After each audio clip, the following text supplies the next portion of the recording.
Let's sing this silly. Time for Garden Grow, and once again, it's time to ask the garden guy. That's when we answer all those burning questions you have submitted about your garden. And Steve is outside with garden expert Derek Thomas to answer some of those. Where are you, Steve? Well, you I'm hiding, guys. I'm getting involved in the story with one of my favorite plants right here to see what this is all about. Truth be told, Derek, I have no idea what plant this is, and neither did one of our viewers. It's good to see you, my friend.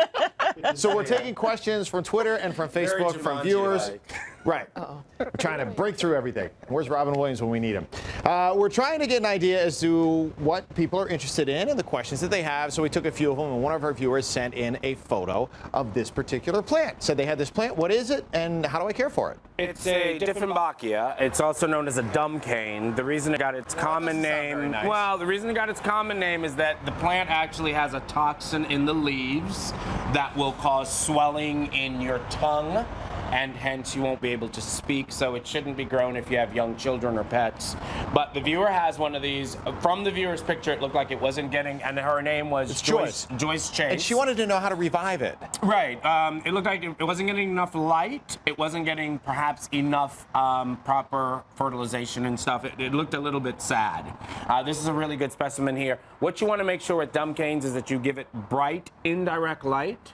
You also want to use this is a granule systemic insecticide that is safe for indoors. You want to put that down because dumb canes are very susceptible to spider mites. Or you could use an insecticidal soap to keep the leaves clean and the bugs off. But make sure it's bright, indirect light, water it, and let it dry out in between waterings, and the dumb cane will be successful for you. Take a long time for it to come back, or should you start to see? Hers should start coming back fairly quickly if she follows those rules, and she can go on Google and find out the answers on how to take care of it. I think her biggest thing was she didn't know what the plant was. Right. It's Dieffenbachia. All right, Joyce Chase, thanks for sending that in via Facebook. Good luck with your plant. And who needs Google when you have Derek Thomas, right? All right, another viewer, Bernadette Loyal. Bernadette from Waldorf says, what do I do with my seeds from my spent flowers? Can I save them to start new plants next year? And you brought a selection here as well. Yeah, and this is a great time of year because Mother Nature's providing you with seeds for next year. Sure. The most important thing is you have to know what type of seed you're dealing with. Things like coneflower, which this is how it looks when it's in its prime, and this is how it looks when it's about done. Coneflower seeds are a very interesting seed because what has to happen with them for them to grow, they have to be what's called scarified. So there has to be a freezing that actually scars and nicks the seed. So if you take this seed indoors now and you want to plant it next year, you actually would need to plant it in February because therefore it would have that freezing and thawing that would scar the seeds. Plants like marigolds, they give you a lot of seeds this time of year. Now, Mother Nature has it all figured out. This is the marigold.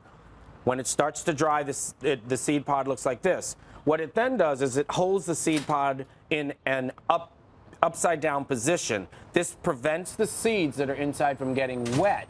However, it's not until the plant actually gets killed by frost does it lay down and then make the seeds ready to grow next year. Nature's got that all. Nature's got it all figured out. But if you want to, you can harvest these dry seed pods, put them in a paper bag, and then store them for next year. When you do get ready to use them next year, make sure you break it loose, and what you'll find inside are all of these seeds. And each one of these little seeds that you see here will produce marigolds next year. Fantastic. All right, one more question. This is from Richard, who sent us a message on Twitter. Are there any, speaking of seeds, any veggie plants or seeds that can be planted in August for the late season? Yeah, August is a really, really good time because the soil is warm.